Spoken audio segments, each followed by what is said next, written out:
Greetings, everyone. Happy Sunday. Thank you, everyone, for joining me here today.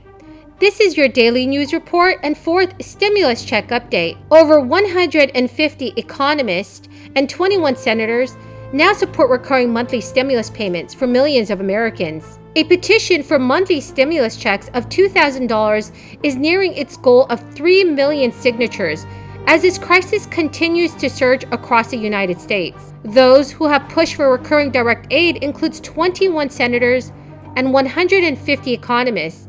But the Biden administration has signaled that it's not a priority, focusing instead on advancing its infrastructure plan. 21 Democratic senators urged President Biden to deliver recurring direct payments in a letter.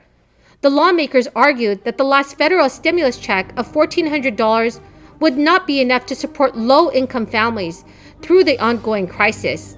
Led by the Senate Finance Chair Ron Wyden, the coalition of senators include Dick Durbin of Illinois, Elizabeth Warren of Massachusetts, Bernie Sanders of Vermont, and Ed Markey of Massachusetts.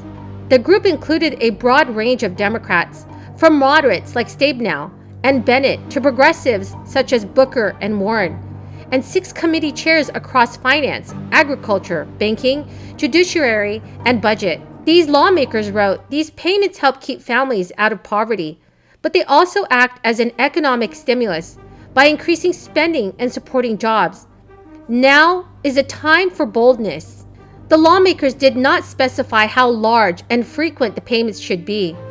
A separate Democratic effort, led by Representative Ilhan Omar of Minnesota, with more than 50 House members, is also pushing for recurring payments for the duration of this crisis. Anyway, it's great to be here.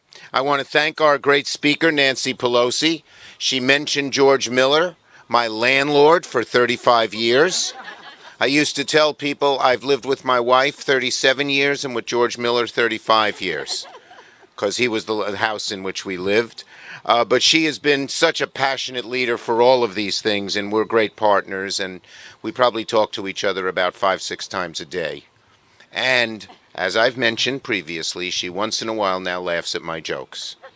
I want to thank Patty Murray. She has been an inspiration to all of us in the Senate in fighting for these issues. Every time Patty raises her hand in the caucus, everyone knows that she is going to speak about families. She's going to speak about children in a persistent, passionate, and so intelligent and thoughtful way. She's our leader on these issues, and we're great to have her.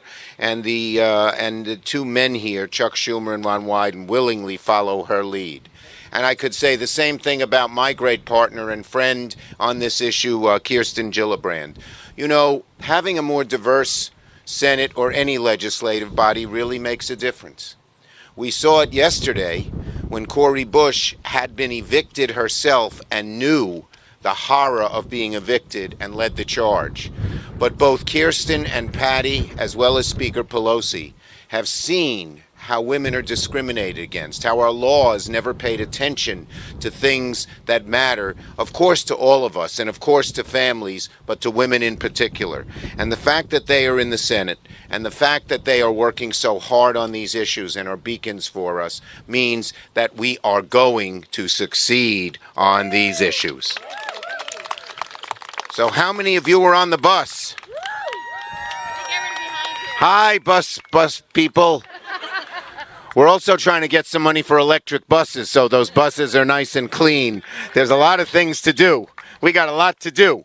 But in any case, this is an amazing moment for our country. It's a unique moment. It's a unique moment.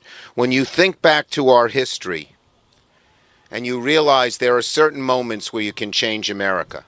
And Franklin D. Roosevelt did that in the 30s, and Lyndon Johnson did it in the Great Society. And we have that unique opportunity. It comes around about once every 50 years, and here we are. Let us not forsake it. It's too important.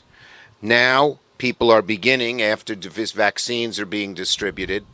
And by the way, I saw that Governor DeSantis, the anti-vaccine person, is now behind in the polls to Governor Christ.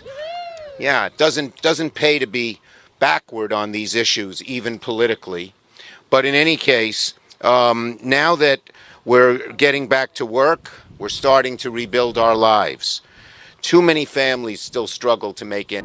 In a tweet, Omar specified that the administration should approve $2,000 monthly payments until the crisis is completely over. More than 150 economists, including Jason Furman, former chair of Council of Economic Advisors under the Obama administration, supported the idea of recurring direct stimulus payments. In an open letter last year, the Biden administration has directed its attention to advancing the two infrastructure bills.